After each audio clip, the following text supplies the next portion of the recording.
Hello, good evening, good morning, shalom, hola. Welcome to the third technical lesson from B'nai Baruch, Kabbalah classes. Tonight's article is The Vessel and the Partzuf, which you can download from the course schedule for this evening. We encourage you to ask questions during class. Please keep your questions relevant to the material being presented, and please be sure to include your name and the city you are asking from.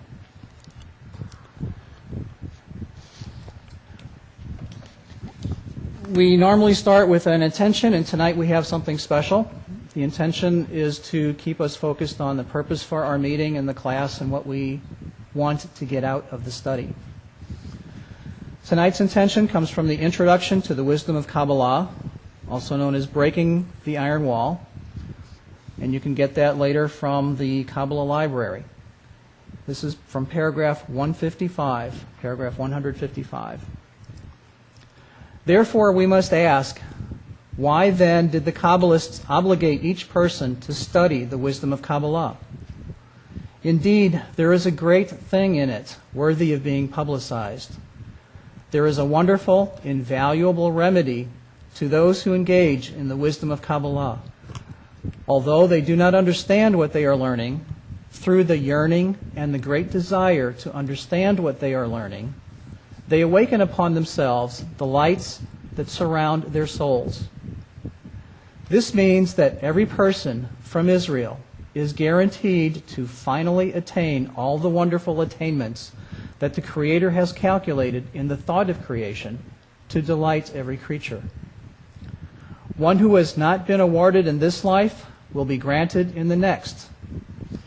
Finally, one will be awarded, completing the thought that he primarily planned for him.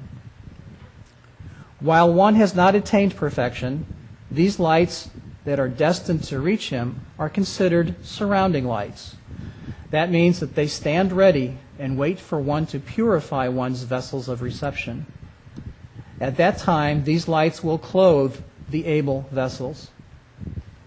Hence, even when one does not have the vessels, when one engages in this wisdom, mentioning the names of the lights and the vessels related to one's soul, they immediately shine upon us to a certain measure. However, they shine for thickness or coarseness of the desire for delight is called aviut. What is thickness or coarseness? The farther away the creature is from the Creator, the more it desires, the more desires it feels, and the more aviut it has. For instance, in the zero phase, keter, and in phase 1, hakma, there is no, or hardly any, desire at all. There is almost no coarseness, no aviut. Everything is under the power of the Creator, like an unborn baby that has everything done for it. But in the last phase, which is the farthest from the Creator, malkut, the creature has the greatest intensity of desire to receive. It is good to remember that this desire to receive comes from its own decision. Hence, it is a selfish one turned toward itself. So the creature is now in that fourth phase, malkut. As in the first phase, hakma, the creature is simply receiving, and receiving 100%. You will also remember that during the stage of hakma, the creature also is able to feel the attributes of the Creator. That is exactly what happens again. Malkut begins to feel the giver. But this feeling of who is giving it pleasure is different than the first time. There is a huge difference in phase 1, hakma, and phase 4, malkut. Malkut is an independent creature, making its own decision to receive, whereas in hakma, the Creator controlled everything. From the combination of feeling the Creator and having made its own decision to receive, an entirely new sensation is felt for the very first time, the sensation of shame. Malkut feels that its attribute of receiving is completely opposite of the light, and it has become aware of its own selfishness. Now this is no ordinary shame in what we feel when we are caught doing something bad. But it is an immense and intense shame.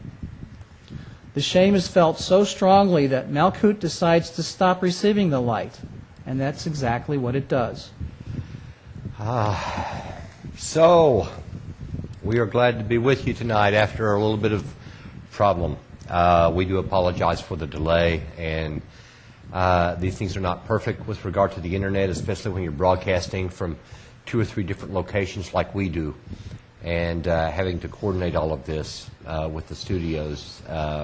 You can have an occasional problem. I do apologize. We will be going an additional 15 minutes or so past our normal regular stopping time to make absolutely sure that you are able to receive a full lesson here.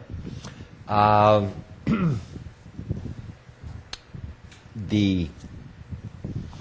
was just read, of course, was more or less a review until he got to the last paragraph. So let's start out with exactly what happened here. With the initial thought of creation. My arch, you're going to get used to being how terrible it really is. The initial thought of creation, which is to do good to his creatures. That is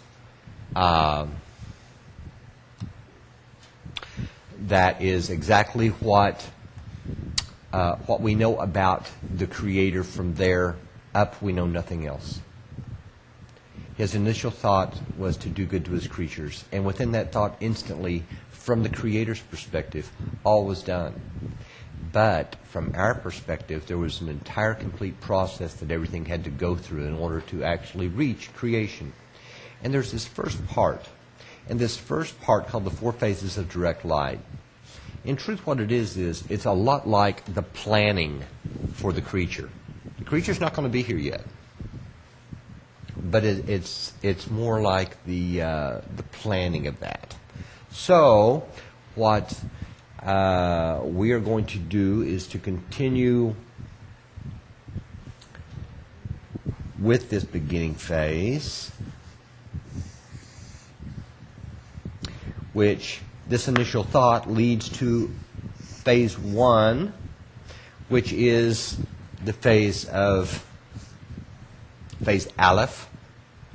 We name it Hakma, and it is that the light builds a kli and then fills it. Fills it with what? Fills it with pleasure. But toward the end of this phase, if you'll remember from last week, the vessel begins to feel, hey, there is not only just me receiving this pleasure, there's not just the reception of pleasure here, but there's also a giver to that pleasure. And it wants to be like the giver. This is actually an additional desire and an increase in desire. We think of it as changing to being good by our standards somehow. But it isn't actually. It's an additional desire. It expanded even more. This vessel, this will to receive, expanded even more, which it did. It expanded in such a way that it wanted to reject all of the pleasure. It wanted to be like the giver. It wanted to have the pleasure from being like Daddy, just like you experienced and I experienced and everyone on the planet generally experienced, of trying to copy one of our parents. Past this, at the end of this stage, where it stopped receiving, which was a direct cause and effect relationship here, it, toward the end of that phase of not receiving anything, why? Because it can't be a giver. It doesn't have anything to give. And so it does the next best thing. And that is to stop giving altogether. To stop receiving altogether. Toward the end of that phase called Bina, it is going to, though, discover something. I can't do that. That's not good for me. I need to be able to actually receive. Because if I don't receive, I'm not going to exist. I can't exist without receiving. And it's a really bad situation because I'm not doing what I was created to do, and the Creator's not doing what it's supposed to do. So this is a lose-lose situation. I do need to receive. Now my goal is to bestow, just like the giver. I want to be a giver. So how in the world am I going to fix this mess? And what it does is, of course, it contemplates and contemplates, and it comes up with a way of doing it. If it foregoes itself, anything, any calculation, any thought about itself, but only with regard to the Creator, what will fulfill the Creator? What will please, if you will, the Creator? How do I fulfill the Creator? What is the Creator's needs?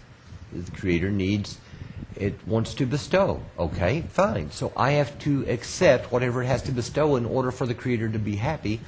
And this is my goal. This is what I'm trying to accomplish. And this is exactly what it does.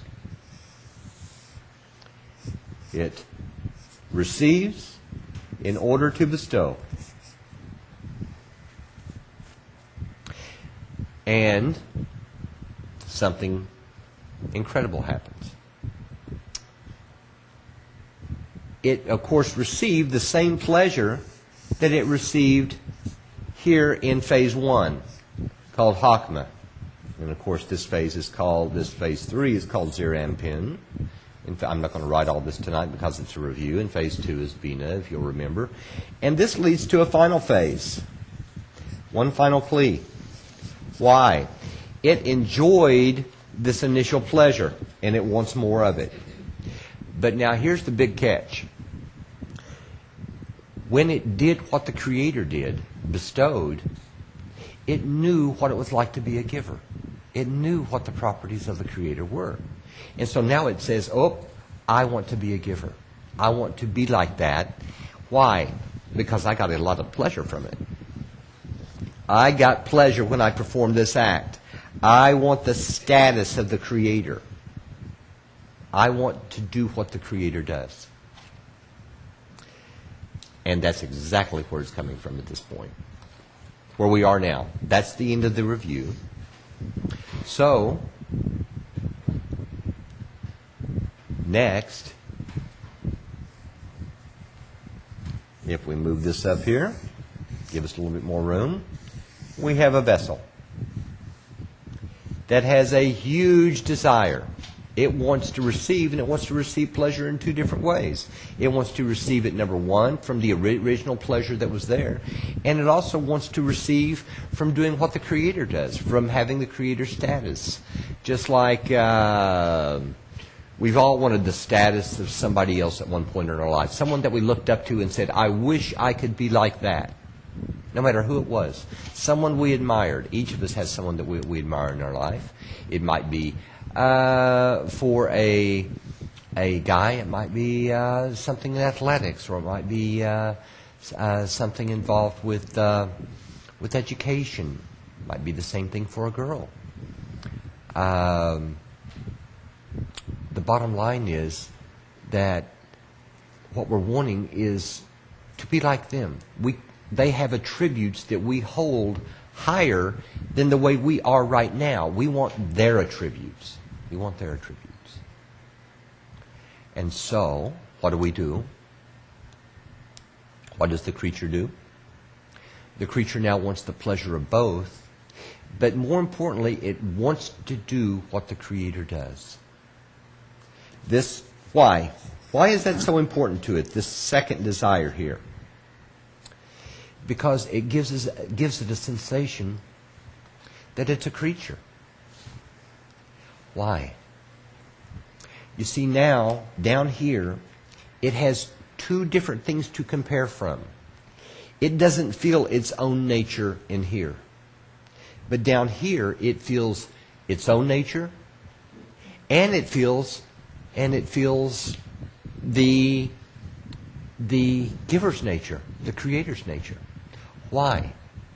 Because it actually has felt what it's like to be a giver. It tried it in Zerampin. It said, hey, let's give this thing a go. Let's try it. Let's see what happens. I want to be a giver anyway. I'm going to do this and that way. I'll be able to potentially be able to please the Creator. It didn't realize it was going to get pleasure out of the deal, which it did. But this pleasure came from that status. So why is this such a unique thing? It's what gives it its independent flavor. It's what makes it an independent object. something that is actually separate from the Creator, not the same thing. So, and further down, here's the problem though. There's a problem here.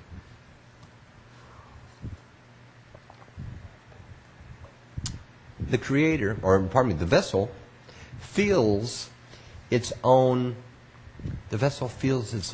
qualities now, that it's a receiver. But along with that, see, why didn't it feel it up here? It did not feel its own qualities up here because it didn't have something to compare with. If I don't know what hot is, I can't tell if my foot can be in ice water, and I can't tell that it's cold. I have to have something to compare it to. There has to be a measurement in here. And this is exactly what it goes through. It goes through this measurement. And now it has something to compare with. It compares with the sensation of being the giver in the deal.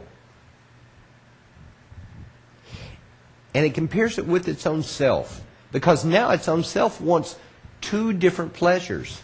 It wants everything. And in fact, what does it sense? It senses that it is exactly opposite. Exactly opposite. Not even one thing in common. So this thing that it holds highest in esteem, that it wants to be like, it finds that it doesn't have the ability to do that. It's not even close. So what will it do? It will say, you know what? If I can't be a giver, fine, but I'm not receiving. I'm going to perform a restriction and not receive anything. That's the most important thing to me. Why? What motivates it to do this? What is the whole key that's causing it to do this? It is a sensation called spiritual shame. Now, do not confuse this with the shame that we feel in our world. We feel shame in our world because we got caught doing something. We don't realize it all the time, but that's always the reason that we feel shame. There, even when it's self-respect, it's still shame. Here, what is shame? Shame is the sensation of the difference between the Creator's qualities and my qualities.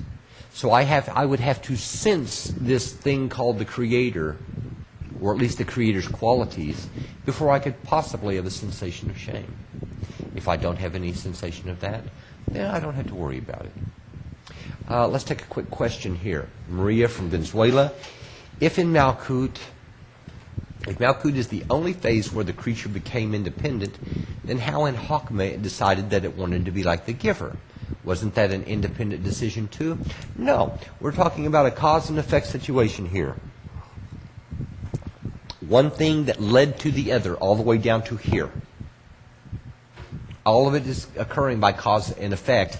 But what we're saying here is that this second sensation, this desire to do what the Creator does, Maria, by the way, Maria's from Venezuela. That's a long way away. We're glad to have you, Maria. This incredible sensation was not in this original package of pleasure. This incredible sensation of having the qualities of the Creator, of being like the Creator, of having the status of the Creator. It was not in the creature from the start. Betsy asks from Florida, hi Betsy, bestow what on who? Now you have to remember, we're talking about creation, Betsy, not corporeality. Not corporeality. We're talking, bestow what pleasure on who? If you're talking about the Creator, it bestows it on the vessel, on what will become His creature. If you're talking about the creature down here, it senses that it's a giver, and it's going to receive in order to please the giver that it senses giving him pleasure. And let's continue here a little bit. In fact, the most important thing to understand here is this aspect of shame. Don't be thinking of this shame as the type of shame we have here. It's simply the difference, the measurement of the difference in qualities between the Creator's qualities and our own. And that's all. So it's, right now, this is the blueprint level. This is, you can think of it as the theory of what's getting ready to happen. This is the process of creation, but even in the process of creation, you absolutely must have a blueprint laid out. So think of it in terms of that. It's the blueprint laid out. And let's continue. This rejection of the light by Malkut is called first restriction. Restriction in Hebrew is zimzum. Hebrew letters are also numbers, thus one is aleph, or first. And so Kabbalah calls this act zimzum aleph.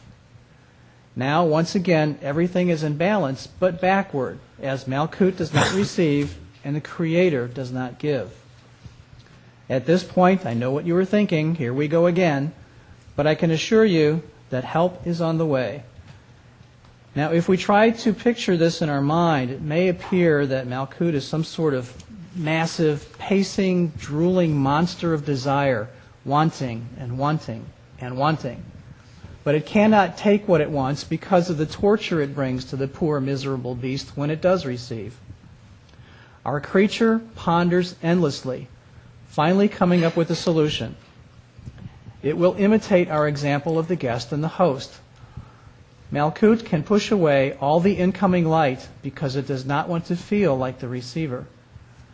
When it sets the condition that it will accept a portion of the light, though not for its own delight, but because it wants to please the Creator, as it knows that the Creator wishes its delight. Receiving in such a way is like giving. So Malkut is now in the position to be the giver. Remember, Malkut first rejects everything and then calculates how much it can receive for the Creator. Only after that calculation is made does Malkut take in even the most minuscule amount of light, and of course only with the intention to please the Creator. What does all of this tell us? What we have been describing is the birth of desire. If a true desire is to be brought to life, we see that the light needs to undergo 4 different phases. We do not count the root phase. This is exactly what happens with every single desire you experience. Before those desires are felt inside us, that exact process occurs as it goes through all the phases of development of light coming from the Creator until at last we feel it. It is totally impossible for a desire to appear without the light first. And this is important. The light comes first, then the desire. Stop there. Okay, let's make sure that we understand exactly what we're talking about here. What in the world is this receiving thing in order to bestow? It is when the creature here wants to receive something. It's going to get pleasure out of it, but it says, you know what? If that is the only way that I can get it, if I can get it no other way, but because I want it, forget it. Why? Why won't I receive it like that?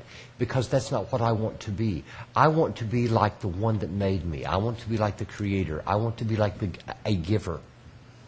And so if there's any way that I can only receive in order to give, that's what I'll do. Otherwise, I won't receive anything, period. Those are the only 2 options. I will not receive in order just to please me.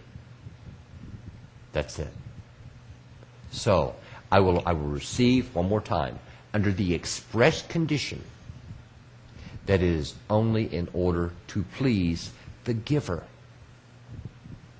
It is like someone, we talk about the guest and the host here, and if you all have been reading in the in Wondrous Wisdom, and the story is in there, about the dinner table that's set out for the guest, and the guest is starving. He wants the food very, very much, but he's not going to take it because he's embarrassed. And the host comes in and says, no, take the food. And he says, no, I can't eat that food. No, thank you. Because he doesn't want to eat because he's hungry. And the host said, you don't understand. You're going to make me the happiest person in the world if you eat this food. What's happened?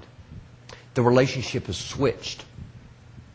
If the host is sincere, now it's the guest that is in the situation of control here. Now it makes a calculation. How much of this food that's before me that I really want, how much of that food can I eat only in order to please the Creator, only in order to please the host? Can I eat a plateful? Can I eat a plateful and some dessert? Can I just eat a salad? How much can I eat where I'm not eating because it tastes good to me, but I'm only eating in order to please the host? Let's take a couple more questions here. Is this shame known as the bread of shame? You can think of it that way. Actually, there's a little bit more to it. We'll get to it. This one does not have a name or an address here, and I ask you, please put on at least your first name. I mean, we don't have a security problem here. Your first name and your country, of all things. I don't think anyone's going to find you. The Creator, God, is a spirit, and we worship Him in spirit and in truth. This is the same truth in Kabbalah. Kabbalah is not about truth, and it's not about what you just talked about, religion or belief. Kabbalah is a process, and only a process. It is a process of attaining the qualities of bestowal. Within that process lies the ability to reveal the properties of the Creator. But it's not about worshiping a spirit. No. This is religion. It's about the attainment of qualities.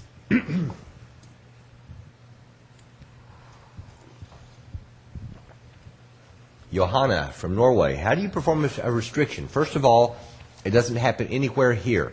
Not at all. We aren't talking about corporeality.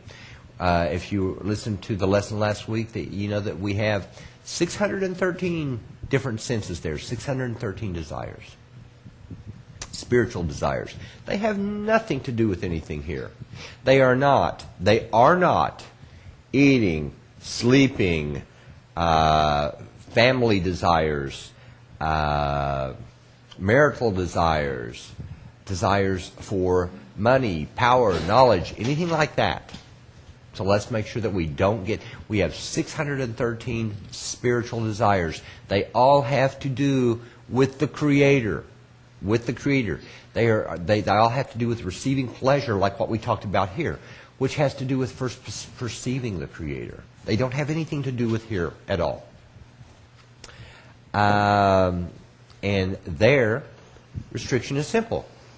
I'm not going to receive the pleasure, no matter how much I want it. It doesn't matter. By the way, if you think about it, the more pleasure I can receive, in that case, the more the Creator will be pleased. So the more I want it, the more pleasure I can receive. But can I only take it in order to please the Creator? It's difficult. You see, there's an extra step in there. It seems impossible to do. Not if you have something that covers the will to receive. Not if you have this decision-making tool. And you're getting ready to find out what that is in just a moment. If the creature... I think we have something from our friends in Mexico. Question, Amado from Mexico. Are you saying we should be like the Creator and we should give? But what exactly should we give? No. I'm saying that if one has the desire to do what the Creator does, there's a way to do that. There's a process called Kabbalah to do that. And that process is what's known as entering spirituality. One doesn't have to do that. Sooner or later, they will be brought to doing that. Why? Because they're after a pleasure that's actually greater than anything they can possibly receive here. So it's all about desire. Question from Ismail from Brazil. Ismail? Hi, Ismail. To be like the Creator is to go back to our consciousness before the breaking of Adam? To be like the Creator? No. To be like the Creator is to attain the intention in order to bestow. Ismail, it's to attain a new operating program. Just as if I'm looking at a computer screen over here right now. And in this computer screen, I'm seeing questions that you all are sending me in, from questions that are coming to me from Mexico and all over South America, like you see here, in Argentina and Brazil. And then I also have another one that's coming in from another direction. And I have all these different intricate things on my computer screen here. And it happens to be a Dell, and it happens to run on Windows. But guess what? A lot of you don't have Dells or don't have Windows. A lot of you have Apples. But, although it's changed a little bit, there's still quite incompatible software. One runs on a different operating software than the other. So you cannot take out a program, Word for Windows, and run it in the Apple, and you can't take out the Word for Apple and stick it in and run it into Windows. Why? They follow a different set of instructions. The first set of instructions, Ismail, is how much can I receive for me? If I'm not for me, then who else is? I want. So I will do my calculation every time is going to be the least amount of work for the greatest amount of pleasure. That's my calculation every time. What's this new operating program? This new operating program is, just like here, if I can't receive in order to bestow, in order to please, I just won't receive at all. And we can't even imagine what that would be like. Murta from Argentina. Hi, Murta. This shame is because we're not the source of what we're receiving. We're not the source of what we're receiving. Of course, you can't be the source of what you're receiving, or you wouldn't be receiving it. You would already have it. Rosa from Mexico. I want to learn to receive, but I like to give. Do I need to learn to be humble first? Rosa, listen to what you just said. You just said, I like to give. In other words, I get pleasure when I give something. I'm making an act under which will allow me to have pleasure. There's no difference. It's the same thing. It's still receiving, Rosa, so don't worry. And we aren't talking about corporeality, so we want to get that out of the way. Mariat from Venezuela. To desire the light, we should feel or see it first.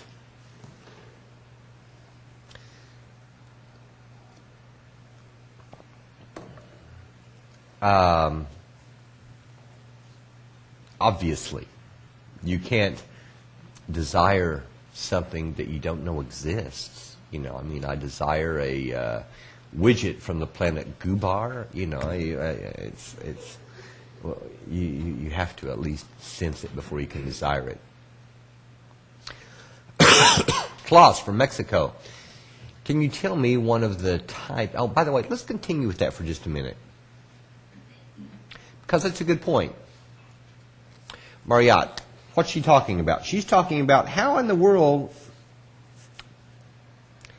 I don't feel this desire to bestow. I feel a desire for some kind of weird pleasure that I can't get here in corporeality. That's what she's really saying. Now, something's here. I can tell. Something's behind curtain number 1 here. But the problem is, I don't know what it is. All I know is there's a pleasure I can't describe that I'm after. And she's exactly right. So I have a desire for something, as she's saying, that she doesn't really see. She does sense that there's some pleasure out there for her to get. She doesn't really see it quite yet. This is called the awakening of the point in the heart. Klaus from Mexico.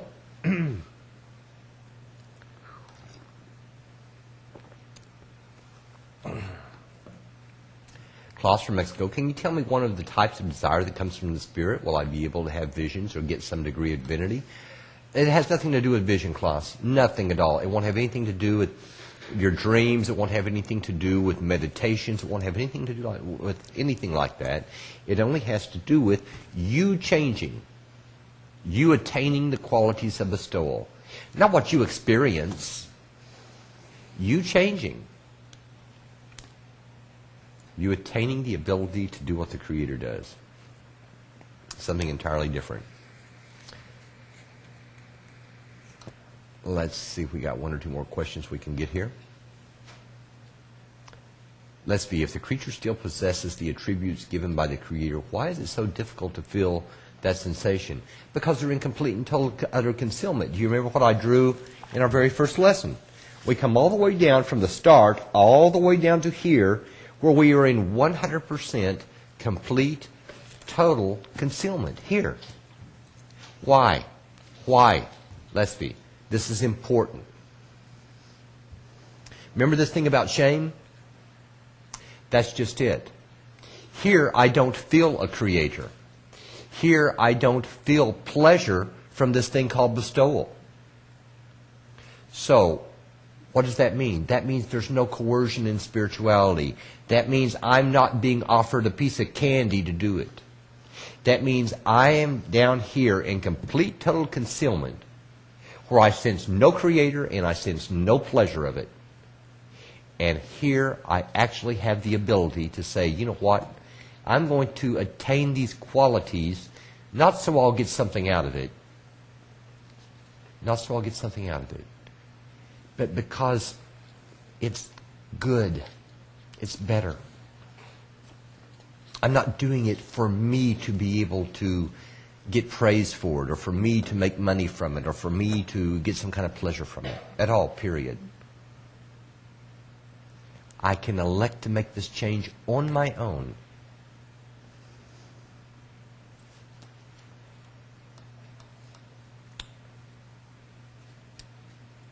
So, doing this in absolute concealment, it's a must.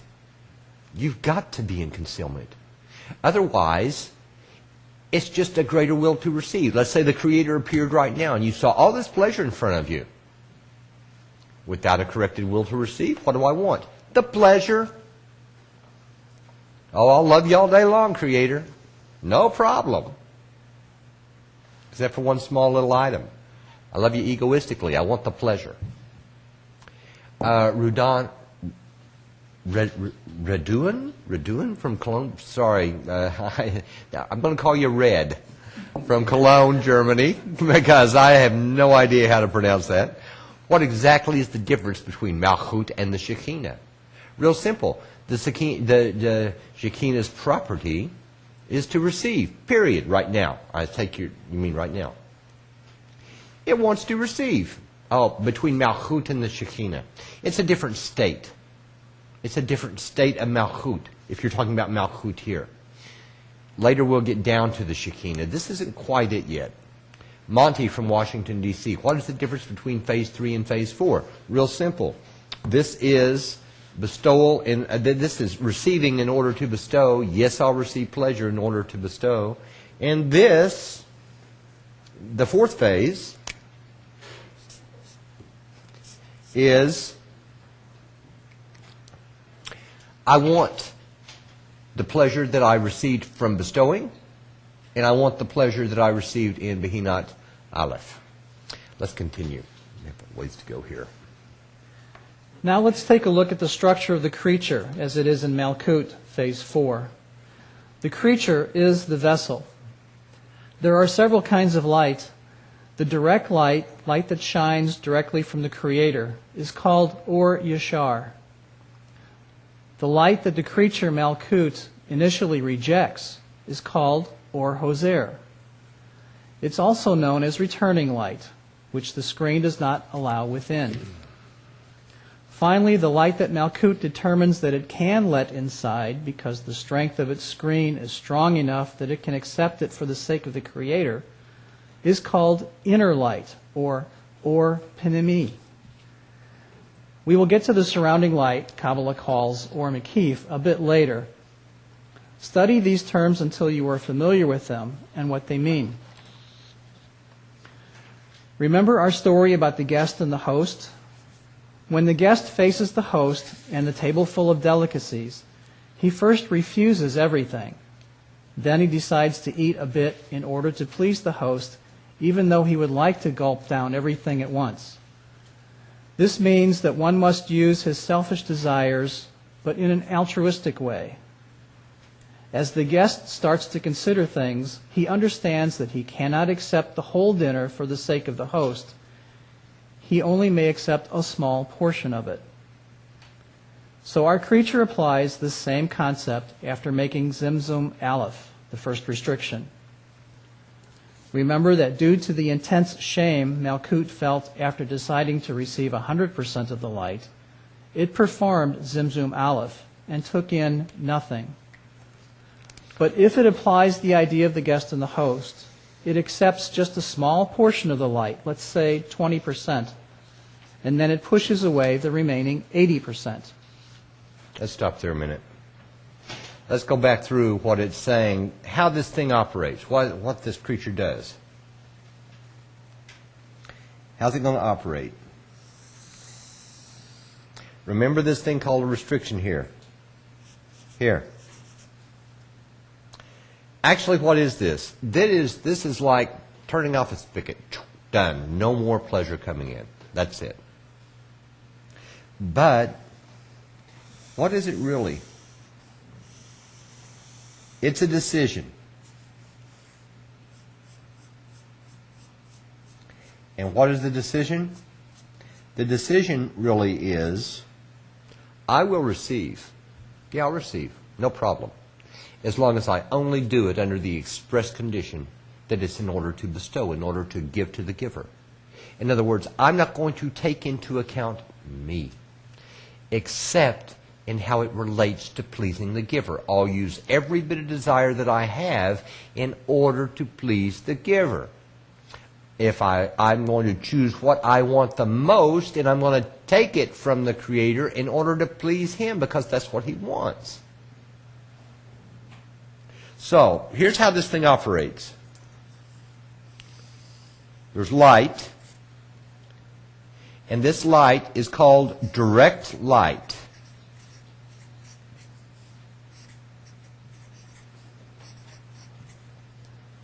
The other name for it is Or Yashar.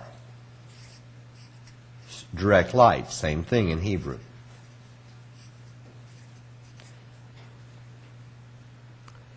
Now, this thing here is called a masach, or a screen. How is this allowing someone to sense spirituality? Let's put it to you this way. How does your eye work? Better yet, let's use the ear. How does the ear work? The ear has a hole in it where sound enters in, right? And, need to make these bigger, obviously. Inside here, inside the ear, is an eardrum. And that sound strikes these airwaves, these sound waves, they're airwaves, they strike the eardrum and it makes it vibrate like this. Now, no sound actually goes in. What you're actually doing is, what you sense as hearing, this thing is vibrating, and it has actually a mechanism within it called the middle and inner ear that transform those vibrations of the eardrum into a canal that actually, both chemical and electrical signals are sent to the brain, and the brain interprets those signals as sound. That's all. It's what the brain is interpreting. The electrical signals it's interpreting is what you call sound, not the actual sound wave itself. That was stopped. And so what it's really doing is it's measuring this resistance of the eardrum. And by the way, your eye works the same way because the light strikes the retina. It goes in through a hole in the eye, strikes the retina, and the retina reacts through the rods and the cones on the back of it, sends in a signal through the optical nerve, and poof, you can see. A picture is formed in the back of your brain for reality. This works the same way. There is a masach. Imagine it being the eardrum. Here's the sound, and then it's going to bounce off, and there's going to be a signal that's sent in here. And this signal, the reaction of the masach, will be measured. And that's what this is. So what do we have here? This other one is called the reflected light. Just put reflected there. In Hebrew, it's called or hoser. And this inner light is called or panimi.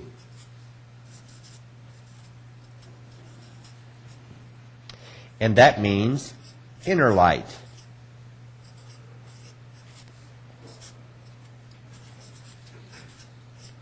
Inner light. And let's take a couple of questions here. Is Adam creature? Let's stick with where we are. We haven't even gotten to Adam, and so what I'm going to start doing is being a little bit more strict with you now that we've gotten past the first couple of beginner's questions. Make sure your questions are to the target here, to our lesson material.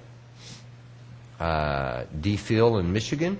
Is the desire to receive for the sake of bestowal equal to just recognizing everything that comes to me is from the Creator and not from my own ego? No, that's imagination. This requires a totally different thing. It requires the attainment of this thing called a masach that we just mentioned, a screen. Otherwise, you don't sense any creator. Feel what creator? The one under the desk or something is hidden. I have to find a way to be able to possibly sense this thing we call a creator. Leslie from New Jersey, what do you mean we are outside down? Outside down? Outside down? Does anyone remember me? What do you mean we are outside down? I'm sorry, I don't remember that comment.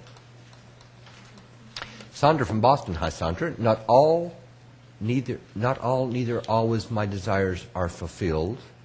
The way you say is like you just go to the next one, you get what you want. No, we're talking about spirituality here. I'm not talking about you. I am not talking about you here. We don't receive this way. We don't receive any pleasure here. This teeny weeny tiny itty bitty millionth of a drop of pleasure that we actually receive here in what's called corporeality is only so that you sense that you are barely alive or exist, that you're an existing creature. That's all. That's it. None of this pleasure here. You sense none of this pleasure. Not a bit. This, come down here. You don't sense any of this pleasure, any of this opening me. You don't sense any of this light. We aren't talking about pleasure from corporeal desires. This is just enough. It's all free. Take all you want. Why? It's only to give you a sense that you exist and wait for you to grow up enough to want spiritual pleasure. That's all. Why? So you'll grow into an actual spiritual creature and not just be the potential of it. Adam Codman, is a fable or real? Okay. I was answering a couple of questions for you. I'm going to go back up and answer a couple of them to make sure that I got them. Les V from New Jersey, Adam Codman, is a fable or real? That is real. I didn't finish any more answer with that for the reason that it doesn't apply to our lesson. And as I said, I do want to start getting you to point directly toward the lesson. Folks, this is like if you went to college and you were in a calculus class, you wouldn't ask about another subject. And so that's why we're kind of going to get serious here a little bit. Carl from Wilton, New Hampshire. But why calculate how much the guest eats? Doesn't the host want me to finish the whole thing? This was an important question. You have to make sure that this one's clear. So here's why, Carl. The problem is that I'm calculating because I don't want to feel the sensation of shame by eating from the will to receive. My entire goal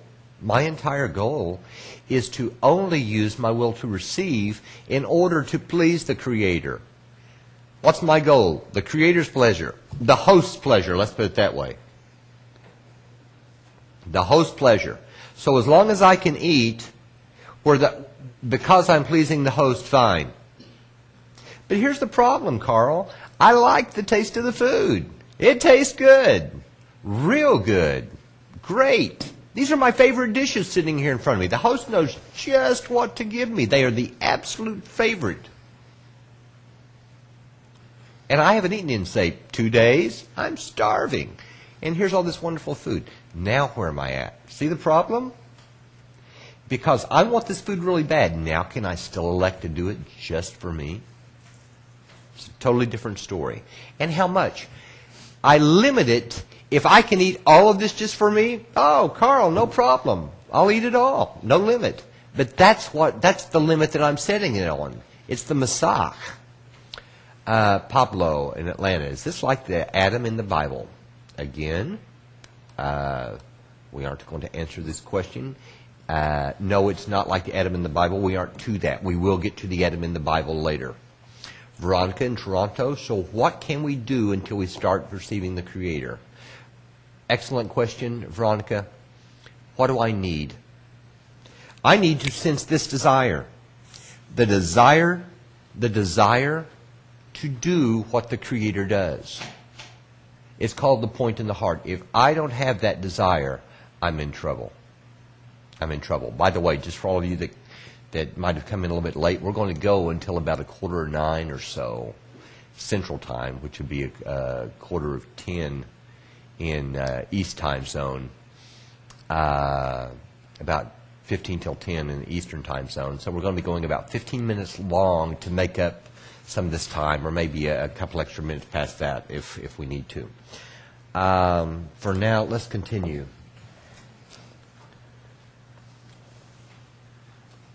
Now let's take a look at the creature that exists at the point where it decides to only take in an amount of light that it can receive for the sake of the Creator.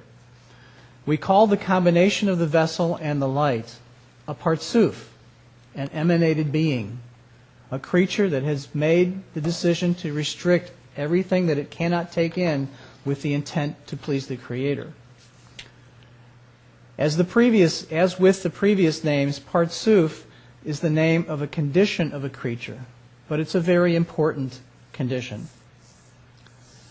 Kabbalah divides the partsuf into 3 general areas: the rosh, the tok, and the sof. The part of the created being that makes the decision on how much light it may accept inside for the sake of the Creator is called the rosh, the head. Think of it as the calculating part, the part that looks at the data and determines what it can take in based upon that data. The part accepting the light is called the tok, the inner part.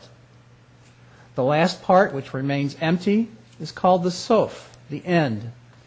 This is the place where the created being performs the restriction and no longer accepts the light. Within each general part, there are subparts that correspond to the overall 5 phases of creation: Keter, Hakma, Bina, Zir Anpin, and Malkut. Each part of the partsuf has a bit of the entire picture in it. This fact will be very important later on, but for now it's good to remember that every single thing in those parts has those parts in it. No matter how we break down any part, it contains those 5 inner parts. As for how Kabbalah names things, different terms are assigned to the various parts of creation using names of various parts of the human body. There are no terms, labels, or numbers in the spiritual worlds. It is nevertheless easier and more understandable to use words. Kabbalists have chosen to express themselves in a very simple language because everything in our world results from the spiritual worlds in accordance with the direct connections descending from above downward. These connections run from every spiritual object to every object in our world. For everything that has a name in our world, we may take the name of an object of our world and use it to designate the spiritual object that begets it. None of the authentic Kabbalah scripts mention our world, not even in a single word, although they may be using the language of our world. Every object in our world refers to a matching object in the spiritual worlds, but Kabbalah speaks only about the spiritual. So when we speak about the part of the Partsuf that is responsible for thinking, the calculating, and the analysis of data, it is called the head, or the rosh. The screen, the masak, lies between the rosh and the tok at a place called the mouth, or pei. That part is where the light can enter, is called the body or the goof. There is a part where the light is not allowed to go because the creature has determined to only take in a certain amount. That part is called the sof. The part that divides the tok and the sof in the goof is called tabur, or navel in English. The lowest part of the Partsuf, where absolutely no light can be, is called the siyam, meaning conclusion. The entire creature is called malkut. Let's take an example of a stone in our world. There is a force above that generates this stone. It will therefore be named stone. The only difference is that the spiritual stone is a spiritual root endowed with specific attributes, which in turn matches a branch in our world labeled stone, a material object.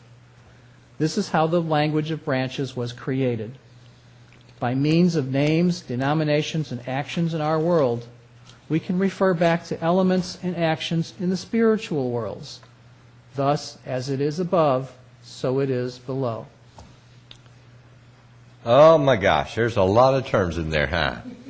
Oh man, whoa, what are we going to do here? We're going to go through them. By the way, I have an announcement to make to you. Next Sunday at between 5:30? 5:30 and 6:15, 5:30 to 6:30, somewhere in there, we'll be starting the Kabbalistic terms class, and that we're going to be going over all of these different terms, going back through them, making sure that you understand what these words mean, so that it'll help you during the class when we actually are moving a little bit faster. But we're going to go over just the words and the terms, and you'll be able to ask questions with regard to that, to teach you a few of the Hebrew terms, what they mean. For now, though, and that will begin next Sunday at 5:30. Next Sunday at Central Time, yes. 5:30 Central Time, so it will be 6:30 Eastern Time. That's 6:30 Eastern Time, 5:30 Central. It will run about 45 minutes to an hour. We'll see how it goes.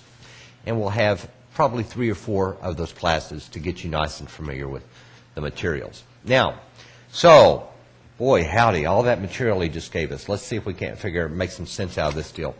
Okay, first of all, what do we got? We got the 4 phases of direct light. We have the initial thought of the Creator. We have the sensation that we have the light that builds the Kli and then fills it with light. We have the sensation of the Creator at the end, which causes the Kli to want to be like the giver. So what does it do? It does the next best thing. It stops giving. Past that, it leads to another situation where it realizes it must actually receive something. It must receive in order to be able to exist. And so what does it do? It makes a deal with itself. I will only receive in order to please the Creator. I'll receive, but the intention will not be to please me.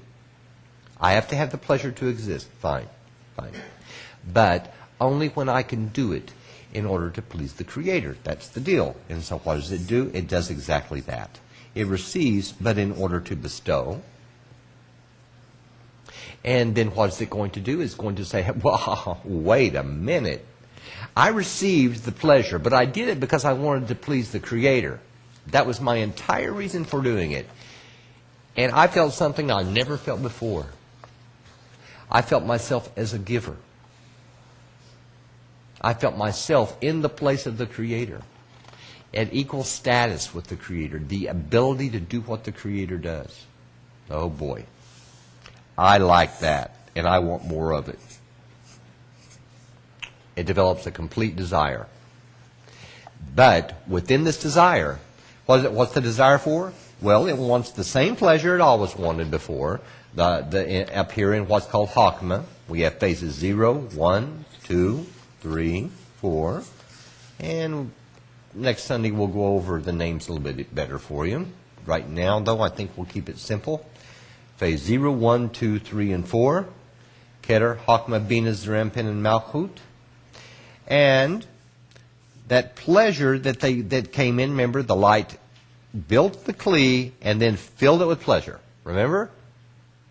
It wants that pleasure. It wants that initial pleasure. But it also wants this pleasure from doing what the Creator did, from bestowing, from having the right attitude about what it received. And that leads to another problem, a big problem. What's that big problem?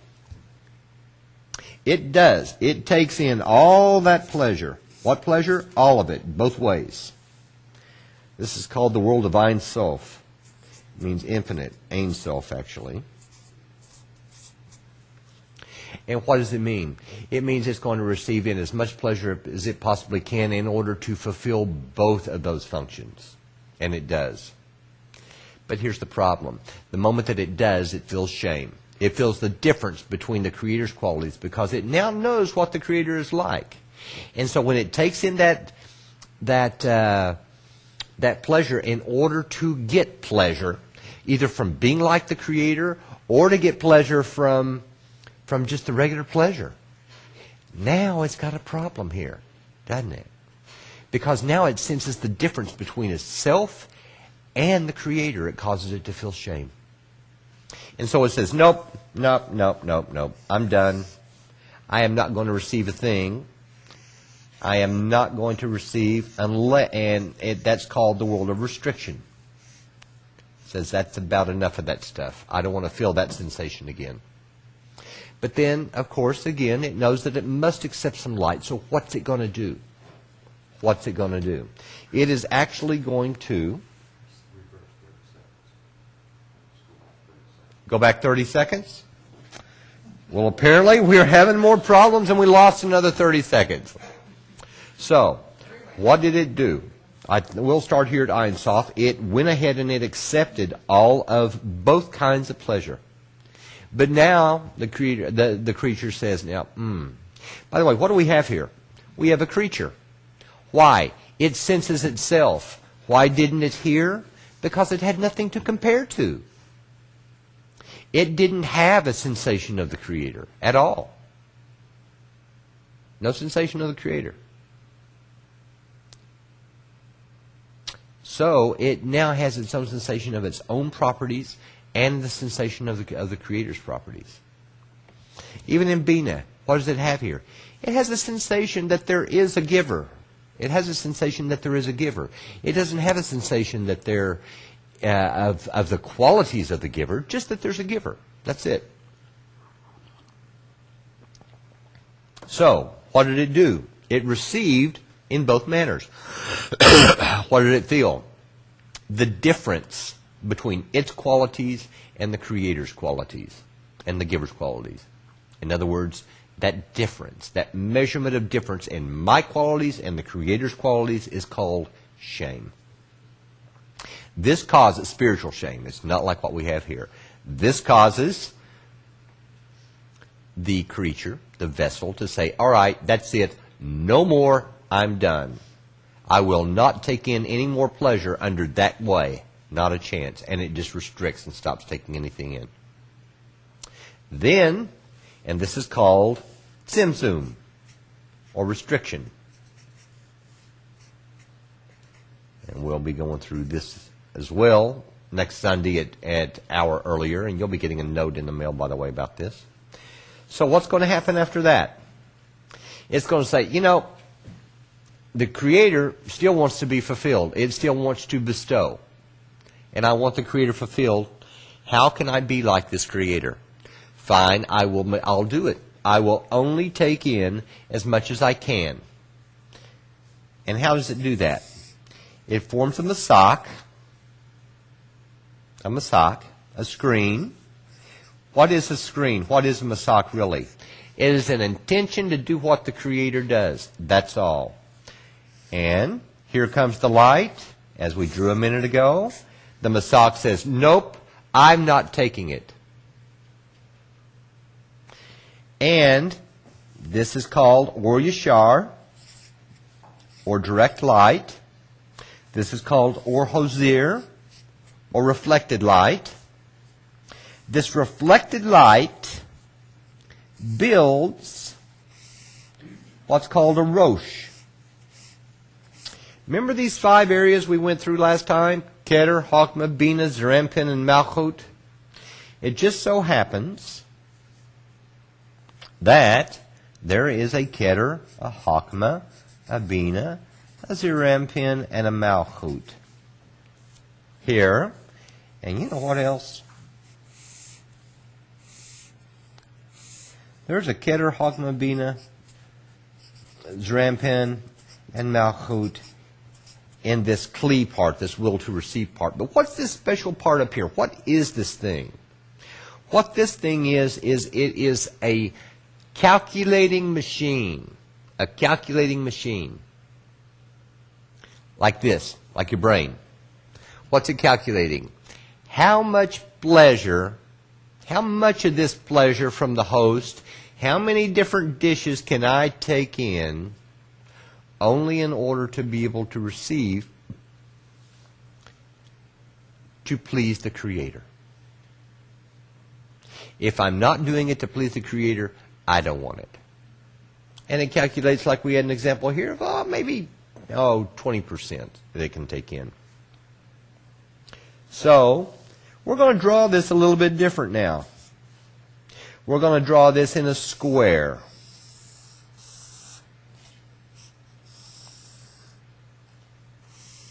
And here's that rosh part. This part right here, there it is. Here comes the direct light. And guess what it forms? It forms those 5 levels. Why? Well, actually, when you stop and think about it, there are 5 kinds of light, aren't there? 0, 1, 2, 3, 4. That's 5. And we have a name for them. Keter. I'm just going to put the initial. Chokmah, Bina, Zerampin, and Malchut. And over here, we have the same thing. Keter, Chokmah, Bina, Zerampin, and Malchut. And so what does it do? The creature says, nope, no light, no thank you. Now, when it hit me, when I see this food out here, in other words, when it hit my senses, I'm able to see what I got here. Now I kind of got an idea of what that pleasure is, and I kind of have an idea as well of of how much of that I can take in order to please the Creator. Because my measurement here, when I reflect it off, what does that do for me? It actually gives me a sensation of how much the host wants to please me. So it gives me 2 pieces of data. How much does the host want to please me? And how much do I want it? Now, this thing here called the screen is one thing and one thing only. It has a certain amount of strength in itself. And what it is how much do I want to please the Creator? How much of this pleasure can I take in just to please the Creator? Not because I want it. Not because these dishes look delicious. And it says, I can take in 20%. And so it takes in all of it into this area. But remember, it didn't take in all the light. It took in some of the light, not all. Why? Well, because the rest of it couldn't take in order to please the Creator. If it took it in, it'd be egoistic. That won't work. And so what it does is, this part remains empty. Now, lo and behold, would you believe these all have names? This thing up here, this calculating part up here, this part is called a rosh. That means head. Okay? So you got your head and you got the rest of your body. Right? Well, this is the rest of the body here. And that part is called the goof, or body. Same thing. Rosh, head, same thing. Okay? Now, remember what I just said there. We're going to divide this body into two parts. One part, it received the pleasure in it. The other part, it had to leave it empty. Why? Because if it would have received any more light, it would have been done egoistic. And remember, it's got a rule. I will not receive anything under that manner. And so, it's going to receive all of the light in here. And the part to where it can receive the light, all of this, is called the tak. Now, strangely enough, this place where the masak is, if you look on your drawing there in figure 4, that's called the pei. What does it mean? Mouth. Mouth. The pei.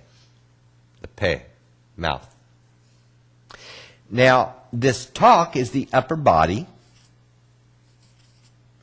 The upper body.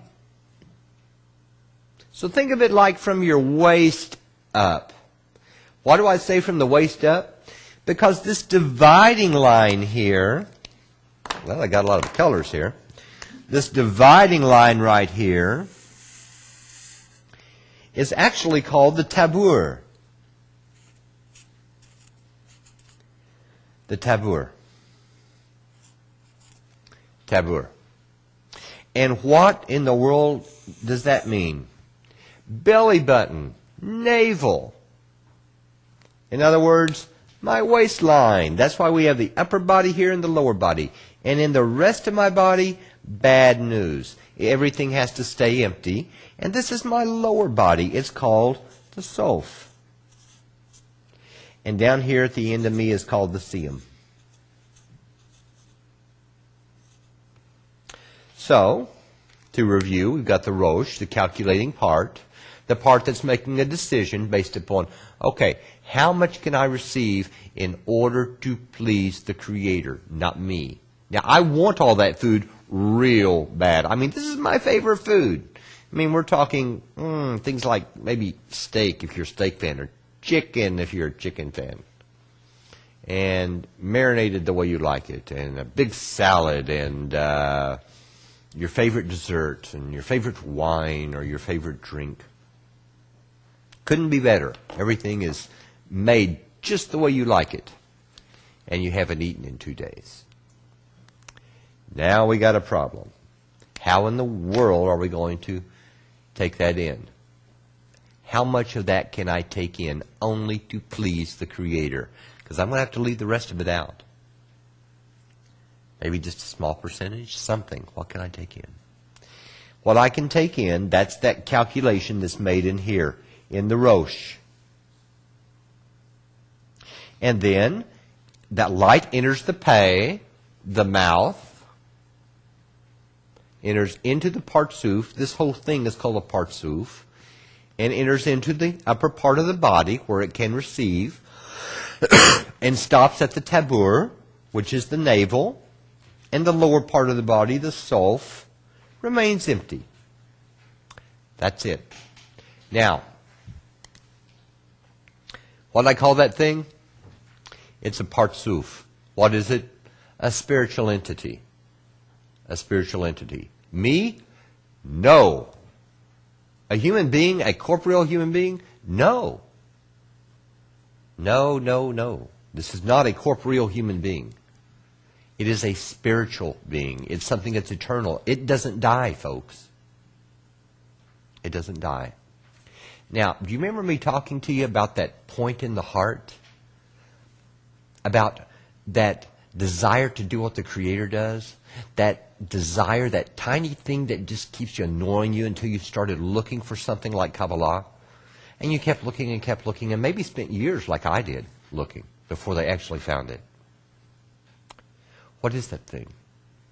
That is the point in the heart, the desire to do what the Creator does.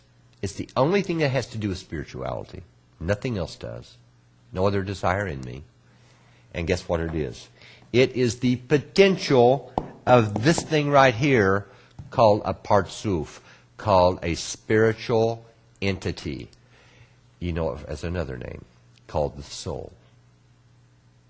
Called the soul. When one begins to sense from this, first what's going to happen? The development of that desire to do what the Creator does. It gets larger and larger and larger and larger and larger. So it's the development of that desire to do what the Creator does. And then it learns how to operate. It learns how to take in light, take in pleasure, spiritual pleasure, in order to do what the Creator does. Is this me? Is this Mike? Is this some student? Is this something corporeal? No, folks. No, it's nothing corporeal. It's the soul. It is what you can call the future you. The future you. Does that mean you experience it now? Not until you obtain something very important. That's called a Messiah. Let's get to some questions before we call the night tonight. Daniel from Venezuela, in the last phase, I give to the Creator in the same degree as I'm receiving from Him. And then the same process is reverted?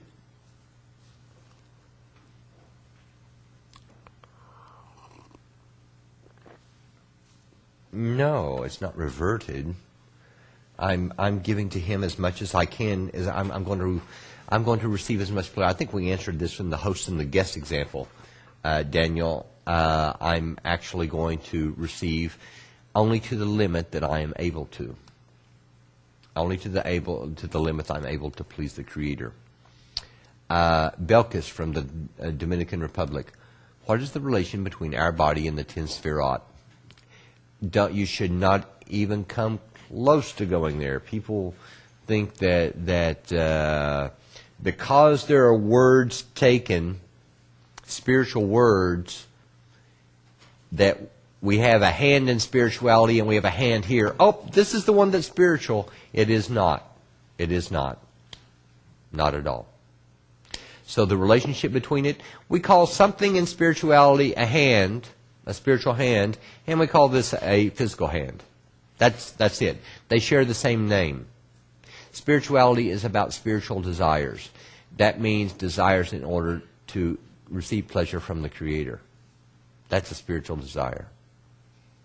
So please don't confuse when we say a rosh. We aren't talking about this thing up here, something that you can whack, okay? No matter how mine's made of wood up here. Lourdes from Mexico, how can I stop restricting myself in order to receive from the Creator? Here's a person that doesn't say, how can I make a restriction? Here's a person that says, how can I stop restricting myself? Well, guess what? Lourdes, you're not restricting yourself. It's being done for you. So you won't receive in a way that's wrong. Who set that up? You did. So what do? You have to get a Messiah. You have to obtain this thing called the intention to bestow.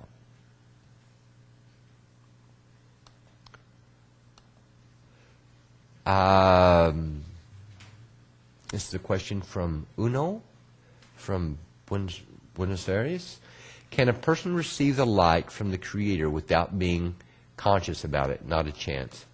Wilson from El Salvador. According to Kabbalah, what's the definition of altruism? Not in our questions here.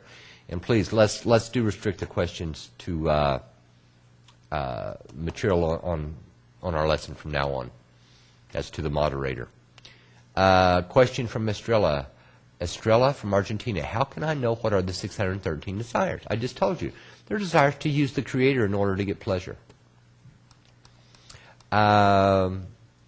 Paloma from Cancun, Mexico. How do I change my egoistic desires for altruistic desires? How do I switch out that program? What am I got to do? What's the procedure? How do I make this thing happen? There's only one way. In fact, I told you just a second ago. You have to take this point, this tiny little dot of a desire to do what the Creator does, and grow it huge. How do you do that? You're going to find that out next Sunday. There's going to be a lesson on Or McKeef that you will find that out next Sunday, exactly how to grow that. It will have something to do with potato chips. Klaus from Mexico, did you mean to give to ourselves or to others? I'm not real sure what it's in reference in. We give. It's not us giving to anything. It was the Partsuf bestowing to the Creator, the spiritual being bestowing to the Creator. Here we only receive, and we receive for ourselves only. George Lenz from Perea, Colombia? Oh, cool. Neat place. Is the difference between direct light and inner light is just a different level of interpretation? No. No, not at all. Not at all. There's a huge difference in them. And we'll be going into that in the future.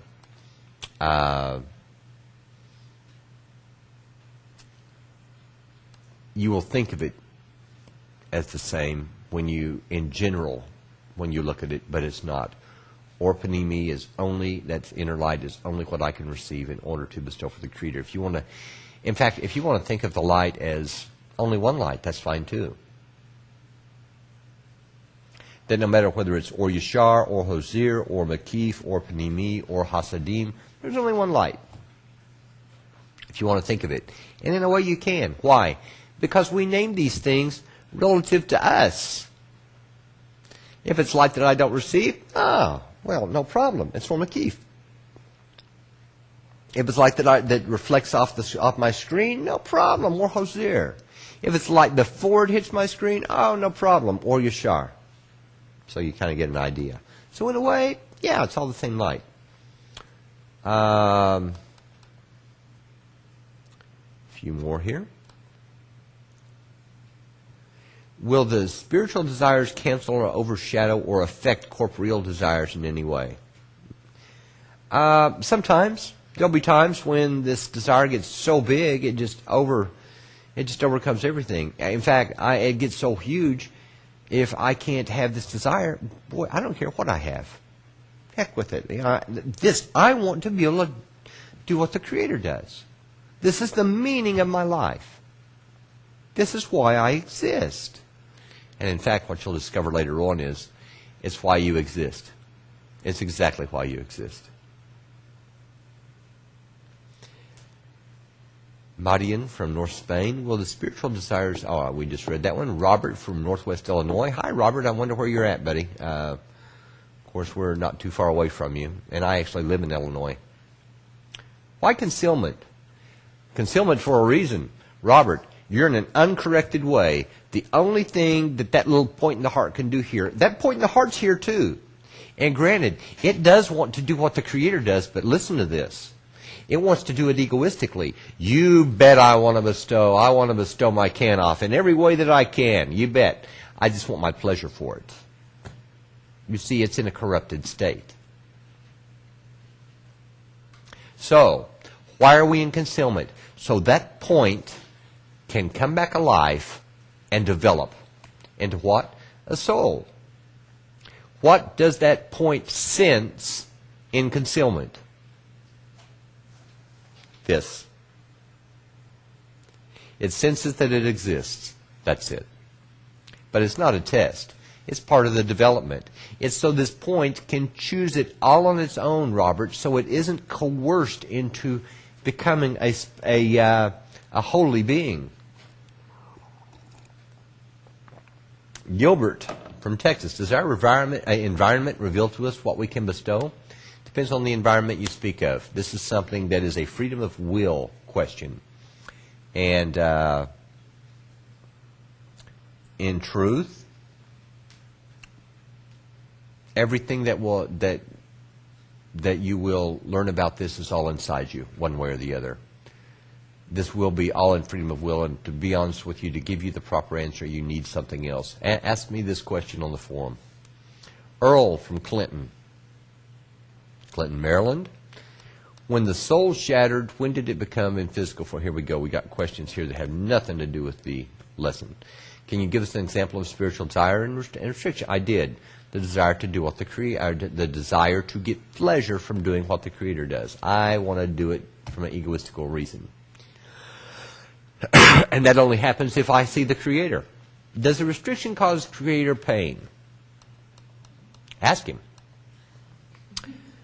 Uzi from Colorado. Are these 4 stages in the paradigm for the spiritual creature that represents the corporeal me in this lower stage? No, not really. No. Is the spiritual mirror our lower state? Guys, this is only the state of concealment. That's it. It's just concealment. Does everything here have a branch in the spirituality? Yes, but you have to understand, everything here is like being in the middle of a movie, like Casablanca. It's all playing in my head, in my imagination. This is all things that are going on, the electrical impulses. This is inside my head. If I take my brain and expand it out to the horizon as far as I can see, that's what actually it is. It's all in my head. It's a picture in me. Perception of reality. Why do I see what I see? It's all inside me. So we don't want to confuse all of that yet. I know what you're trying to get at, Uzi. I really do. I'd like to know what part of Colorado you're from. So don't think about it as represents the corporeal me. No, it doesn't. These 4 stages actually represent the development of every desire you've ever experienced. That includes the corporeal you, by the way. Leslie, you are always talking about the creature. Then who is the creature? The desire to do what the Creator does when it is fully developed into a full partsuf. This thing right here. That's a creature. This is a creature. What's a creature? A creature is something that can make an independent act. That means an act that's not currently coerced by desire, which is the only way you act right now. An act where it's a calculation based upon whether or not I can bestow, not whether or not how much pleasure I will receive, which is always coercion. Does the screen only apply, this is from Maria in Venezuela, does the screen, we have a lot of people from South America. It's really great to see all you guys. It's fantastic. Does the screen only apply to block the pleasure we get from spiritual desires? It doesn't have anything to do with earthly pleasures like eating and money and so on. Nope. Sure doesn't. Patty, how does the creature know how much to restrict in order to just please the giver? It has to have all the data. That's why you have to have the screen. It's got to have all of this data about how much does the giver want to please me? I got to know.